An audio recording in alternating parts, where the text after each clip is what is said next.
Hey, I'm Decathlon Gamer. Welcome back to PCM20 Champions, episode 18. We've ended season 2, so we're taking another look at the database. We're going to draw some comparisons to last year and see how we're doing, how much progress the riders are making. And that's not going to be all. In the early parts of this episode, we're also going to run our first experiment and check on some results as we go through that. So, first, that comparison back towards last season and where we're at now. It's the last couple days of December again, so we've now completed our second year. First off, in terms of popularity, we went from only 4 riders who had any popularity at the end of the first season to now all but 3.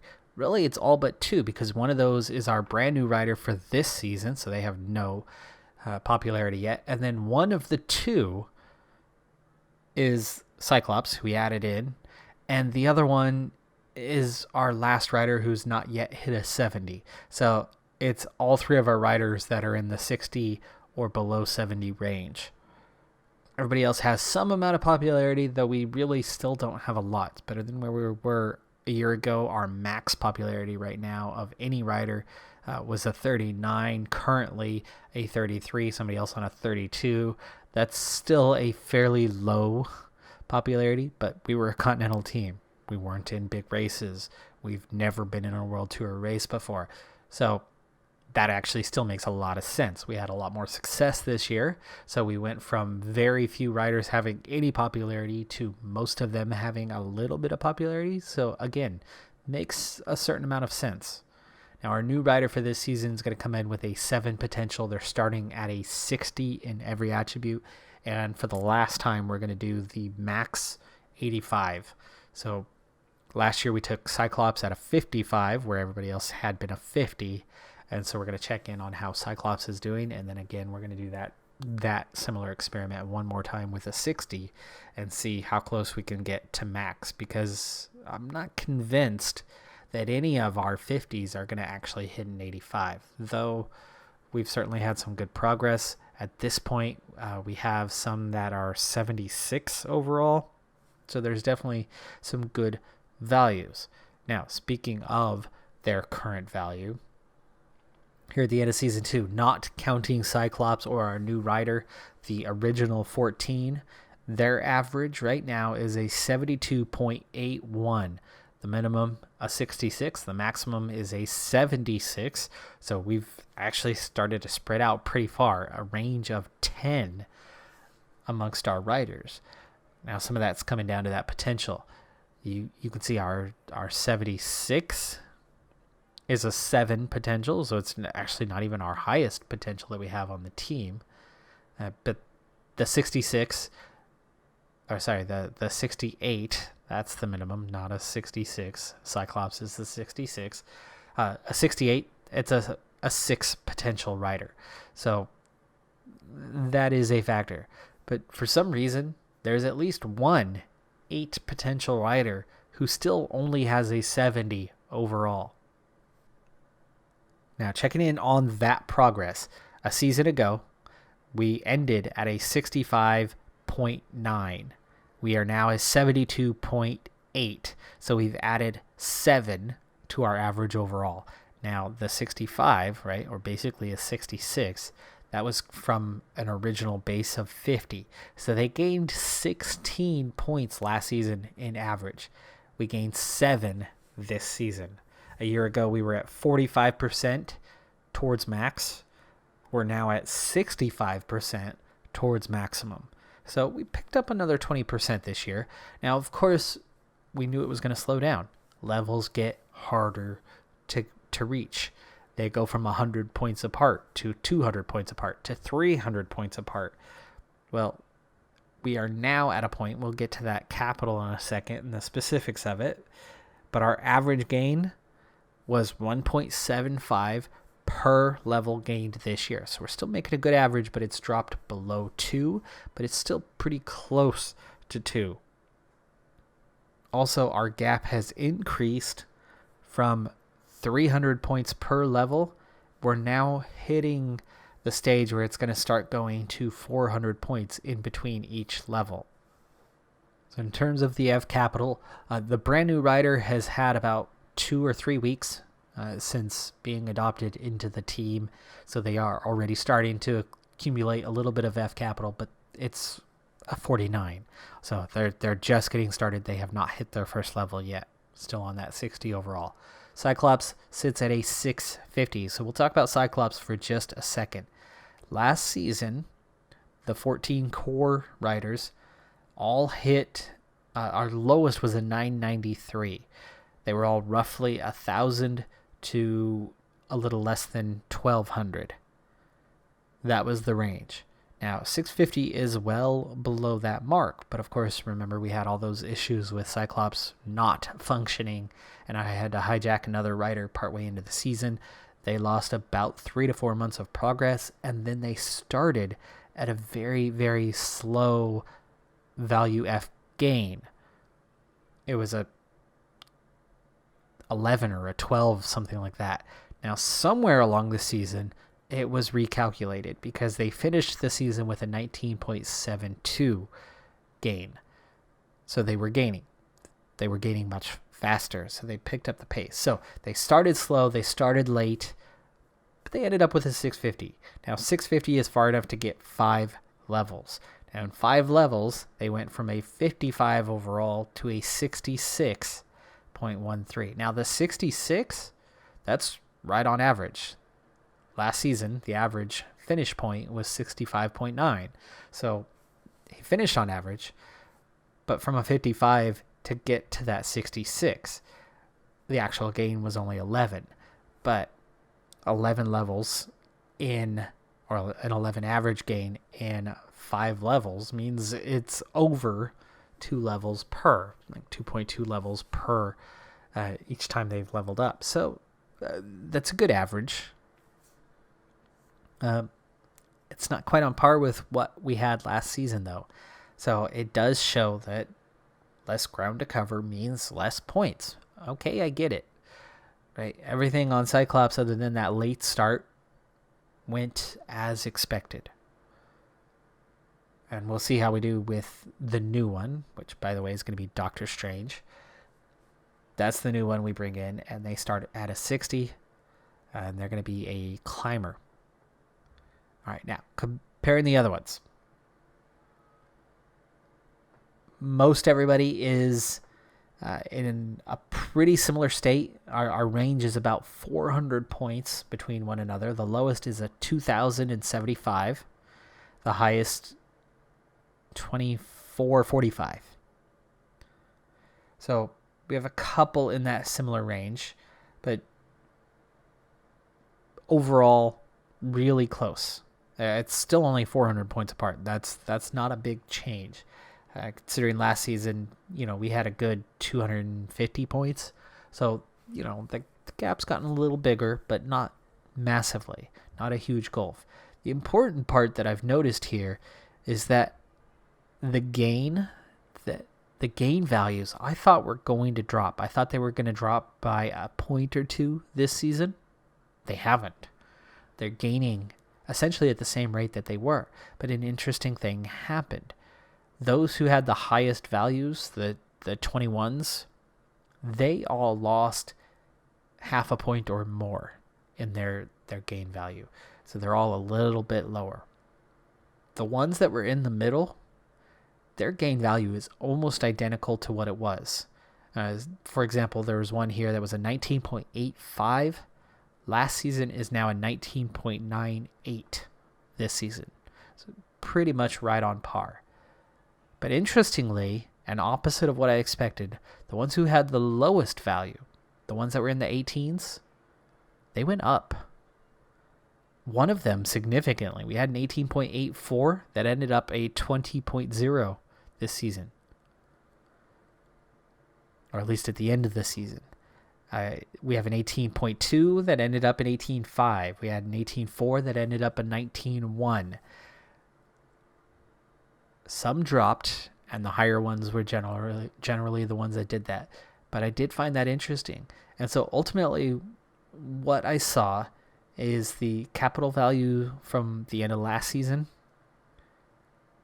for pretty much everybody they just doubled their value from last season. Not exact. I mean, it's off by, plus minus 2%, but pretty dang close. So they continue to gain at the same rate. So where we were a sixth of the way a year ago, we're 2/6, aka 1/3 of the way this season towards that max, towards that 20th and final level.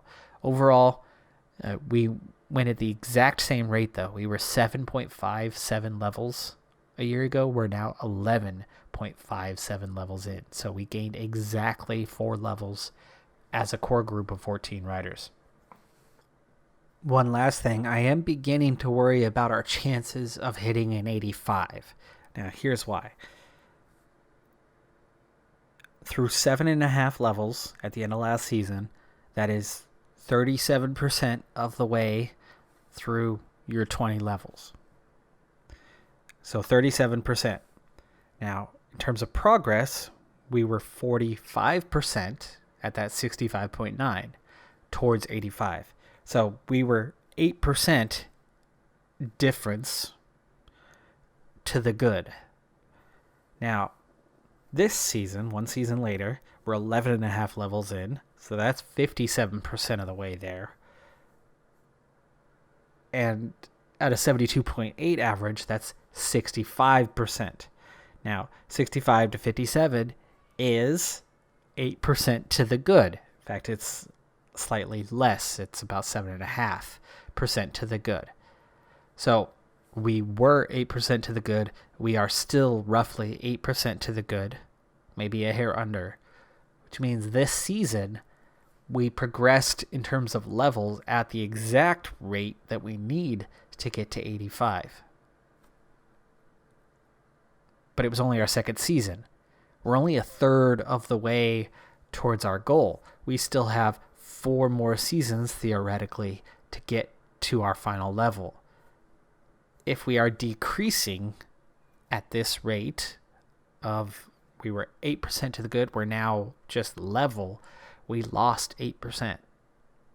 If we lose 8% again next season, we would just be right on track. We would be right at that point, whatever amount of levels we gain next season. Let's say it's 3 levels. We would gain probably 3 overall. So if that happens, the rate drops enough, well, we're going to start to be in trouble, because then by the following season, we're going to gain at less than, and then that means we miss out on 85. So at this point, it's looking like we might not be hitting that 85. That's my prediction, but it's very early. There's still a lot of seasons to go. I mean, we're a third of the way there. That's a fair distance already, but things could change, right? And I've already been surprised by the gain not changing and not slowing down. So more to come, more to find out. Let's get into it, and then we're going to start with an experiment. So I've concluded the experiment that I was running. Here's the experiment. I put the riders into a training camp, the whole team, just a preseason fitness camp, to see if it impacts the rate of gain in terms of leveling up. Now, of course, there are specific outcomes that are widely known from training camps, such as gaining fitness, such as getting specific bonuses on certain stages at Grand Tours, etc. But does it help you level up? The answer is no. Quite simply, no. So what I did was I sent the entire team to a 3-day training camp. I took their capital value before the camp, and then a week later, and then the camp took place in the following week, and then the week after that. So I had 3 sets of data points, and the rate of gain was continuous. It did not change. But during that experiment, I made a discovery. The value gain, I was trying to check on that and see if there might be an impact there. Now, the training camp has no impact there.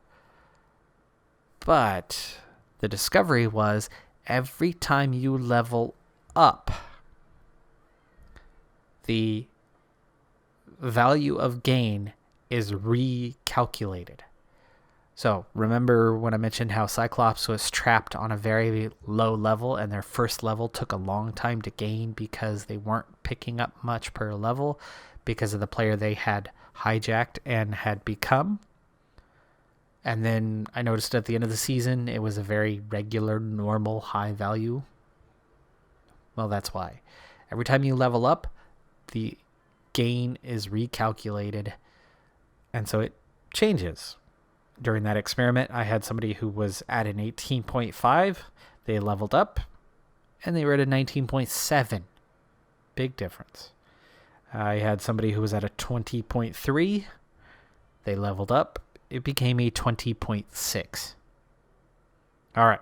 With that discovery, I feel satisfied with the experiment, even though that discovery had nothing to do with the experiment.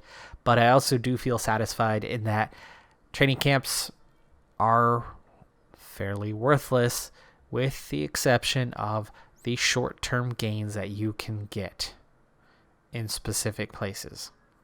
Reconnoitering a stage, getting that recon bonus, the race day condition bonus, that obviously has a specific value. And when you have money and can afford it, and you've got a big target in a Grand Tour, a big climbing stage, oh yeah, I can see the value in that one. So training camps are not without value, but they do not impact how you level up. Let's get into the first race of the season. It's one I do not know at all. So the opening race of the season, one I've never heard of before, I believe is part of the mod pack. This is a week-long stage race that is in Gabon. So, an African race, okay. Here we are. I have no idea what the profile's like. I have not looked at it in advance. Stage 1 is a somewhat undulated sprint stage. And we're going to take a brief look at the team, or at least the 7 riders that are here, and kind of take a look at their specific attributes, as it has been a while since we've seen that. Now, this entire group is in the low 70s range. In terms of attributes, the highest is a 75 average. I believe the lowest of this group is a 72. So pretty even group. On our highest riders, far from our lowest riders. So let's take a look at Ant-Man. Ant-Man's a 72 sprint acceleration. Flat rating is good.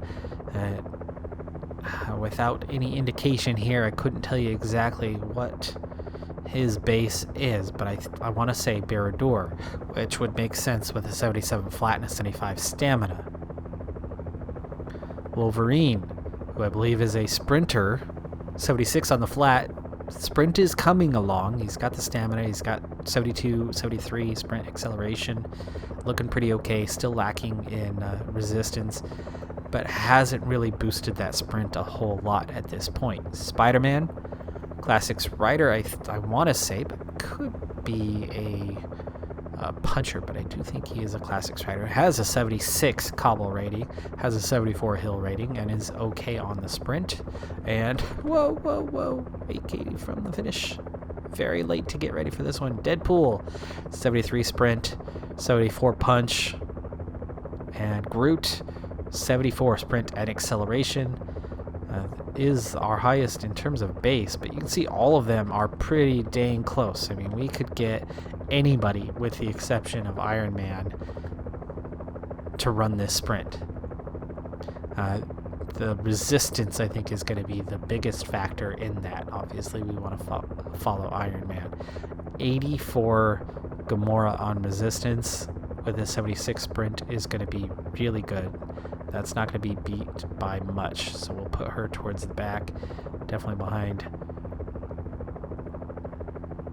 Ant-Man. Wolverine does not have much resistance, so we'll put him a bit higher up the order. Spider-Man as well, lacking a bit. Deadpool has 76, so pretty good. That's better than Ant-Man, isn't it? Yeah, 73. And then Groot is probably our next best. Most balanced, yes. But we only have 7K to go. Well, we don't want to damage the whole team, so we'll start here. Full 99. This will hurt the front runners, but not those behind them. Let's go ahead and just use everybody's gel right now. Can we sprint from 6 kilometers out? By the way, there is one outstanding sprinter here with an 80 sprint. Otherwise, everybody else is well behind. So we're going to start pushing right now. Hopefully, the further back down the line you are, the more you can kind of hang on to things. We're now 3K away. We've got some undulation here, 2.5K.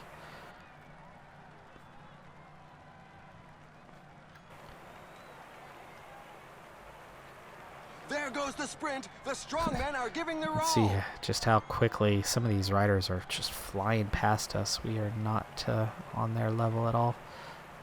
We've got Gamora set, but it's now 100 meters. Oh, downhill. If I knew it was downhill, I would have started her sprint a bit earlier. We'll get a top 5, I think, here.